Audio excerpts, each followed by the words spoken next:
3rd, 2005, Daily explosion. the BP refinery in Texas City, Texas. Several units at the refinery had been shut down for lengthy maintenance projects, which required nearly 1,000 contractors to be on site, along with BP employees. BP had positioned a number of portable trailers close to process units for the use of contractors. Isn't this the same fucking Over area a period of months, BP had located 10 trailers for workers servicing the Ultra Cracker unit, including a double-wide wood-frame trailer that contained 11 offices and was regularly used for meetings. Though these trailers were located near the isomerization unit, the occupants were not warned the ISOM unit was about to start up, a potentially hazardous operation.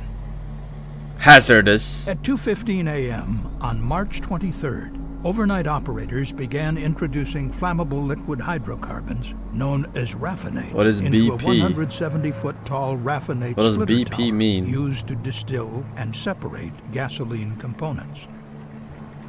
Near the base of the tower, there was a single instrument that British measured how petrol, much oh. liquid was inside. It transmitted this information to both a satellite control room and a central control room located away from the ISOM Let's unit. talk about But this me. level Let's indicator talk was about not the designed 6 to foot measure H liquid above frame, the the chicken 9-foot leg mark. vertical leap, the During hobo normal scruff operation, that the drips tower down was my supposed face to after contain the about snooze 6 hanging 1/2 beard, feet of the liquid. abandoned During prototype startup, spokes with operators built-in little routinely Ambrose deviated technology, procedures real to fill the force. tower above the 9-foot mark, concerned that if the liquid level fluctuated too low, That's it not how would I cause sound like. costly damage to the furnace. At 3:09 a.m., as the liquid neared the 8-foot mark, a high-level alarm activated and sounded in the control rooms. But a second high-level alarm, slightly further up the tower, failed to go off. By 3:30 a.m., the level indicator showed that liquid had filled the bottom 9 feet of the tower and the feed was stopped. The CSB later estimated that the liquid was in fact at a height of 13 feet, but operators could not know the actual level because the indicator only measured up to 9 feet. The lead operator had been overseeing the startup from a satellite control room within the ISOM unit. At 5 a.m., he briefly updated the night board operator in the central control room about the startup activities. The lead operator then left the refinery early, an hour before the end of the shift. A new Classic. board operator arrived in the control room around 6 a.m. to start his 30th day in a row working a 12-hour shift. He spoke briefly with the departing night shift operator and then read the logbook to prepare for the startup. But the logbook did not clearly indicate how much liquid was already in the tower and equipment, and it left no instructions on routing of the liquid feed and products when the startup resumed. Instead, the control board operator only found a 1-line logbook entry that said ISOM brought in some RAF to unit to pack RAF with. At 7:15 a.m., the day shift supervisor arrived.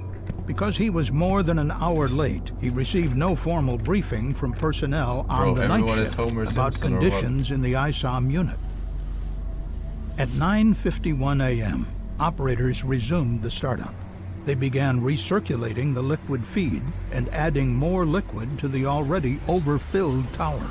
As new feed was added, startup procedures called for regulating the liquid level in the tower using the automatic level control valve. But the board operator and others had received conflicting instructions on routing the product. As a result, this critical valve was left closed for several hours, blocking the flow of liquid from the tower. A few minutes later, operators lit burners on the furnace to begin heating up the feed, part of the normal startup process. While the startup was underway, the day supervisor left the refinery on short notice, just before 11 a.m., to attend to a family medical emergency. Contrary to BP's own procedures, no experienced supervisor was assigned to replace him. This left a single control board operator, Everyone now just without a leaving early, qualified coming in supervisor, late. to run 3 refinery units, including the ISOM unit, which needed close attention. The refinery had eliminated a second board operator position following corporate budget cuts in 1999 after BP acquired Amoco. As the startup continued, the tower steadily filled with liquid, reaching a height of 98 feet shortly before noon, more than 15 times the normal level. But the improperly calibrated level indicator told operators in the control room that the liquid was at 8.4 feet and gradually falling. Furthermore, the control panel was not configured to clearly warn operators of the growing danger. It did not display flows into and out of the tower on the same screen, nor did it calculate the total liquid in the tower. Meanwhile, the maintenance contractors, who were not involved in the operation of the ISOM unit, left their work trailers to attend a company lunch, celebrating a month without a lost time injury. At 12:41 p.m., an Celebrating alarm a month activated without as the a rising what? liquid compressed the gases remaining in the top of the tower. Unable to understand the source of the high pressure, operators opened a manual chain valve to vent gases to the unit's emergency relief system. A 1950s-era blowdown drum that vented vapor directly into the atmosphere. Operators also turned off 2 burners in the furnace to lower the temperature inside the tower, believing this would reduce the pressure. Nobody knew the tower was dangerously full. The operators did become concerned about the lack of flow out of the tower and began opening the valve to send liquid from the bottom of the tower to storage tanks. But this liquid was very hot. As it flowed through the heat exchanger, it suddenly raised the temperature of the liquid entering high up the tower by 141 degrees Fahrenheit. It was now about 1 p.m. Contract workers, unaware of the startup and the looming danger, returned from lunch and began a meeting in the double-wide trailer, in the corner room closest to the blowdown drum. Over the next few minutes, the hot feed entering the tower caused the liquid inside to start to boil and swell. Liquid filled the tower completely and began spilling into the overhead vapor line, exerting great pressure on the emergency relief valves 150 feet below. At 1:14 p.m., the 3 emergency valves opened, sending nearly 52,000 gallons of flammable liquid to the blowdown drum at the other end of the ISOM unit.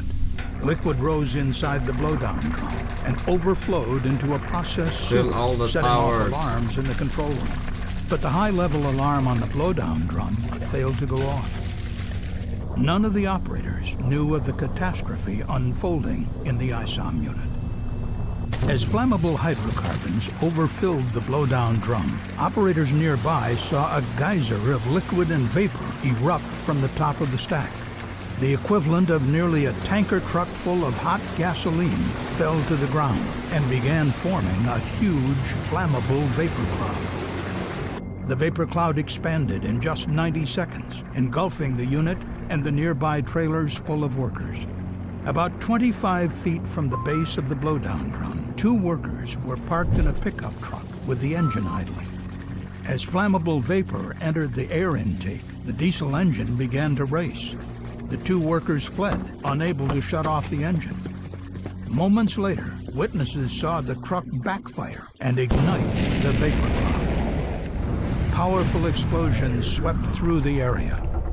The blast pressure wave accelerated through the ISOM unit, causing heavy destruction and igniting fires. The workers inside the trailers were right in the path of the explosions. The fires continued to burn for hours. 12 of the 20 occupants of the double-wide trailer were killed, along with 3 workers in a trailer nearby. 180 workers were injured, many with serious burns, fractures, or other traumatic injuries. The wood and metal frame trailers were blown apart by the blasts. Firefighters struggled to rescue the injured and recover the victims. 50 large chemical storage tanks were damaged, and the ISOM unit remained shut down for more than 2 years.